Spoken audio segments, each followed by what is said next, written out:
Isang mapagpalang araw sa ating lahat. For today's video, ako ay nandito sa isang lugar na kung saan napakalawak at napakasarap mag-jogging or mag-walking dito or any exercise na gusto mong gawin dito ay malaya kang gumawa dahil nga napakalawak ng lugar na to at hindi siya masyadong matao and talagang maaliwalas yung lugar dahil nga itong lugar na to ay ito siya, yung bang exclusive area siya pero pwede namang pumasok pa dahil wala pang mga bahay-bahay dito kasi later on pag ito ay nabahayan na ng mga may-ari ng mga nabili slot dito ay sigurado hindi na makapasok ang kahit sino dito.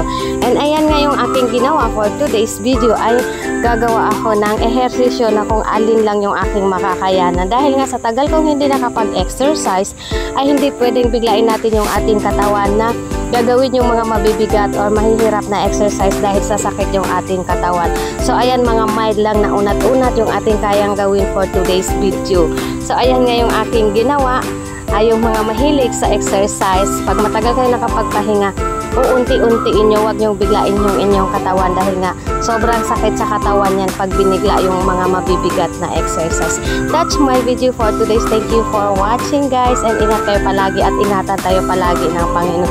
Sa mga bago sa aking YouTube channel, sa aking channel or page, please like and subscribe and share. Thank you for watching. Ingatan tayo palagi ng Panginoon. Let's exercise guys! Nandito tayo sa lugar na to, napakalawak. Mag-exercise dito at mag-walking, jogging. So ayan.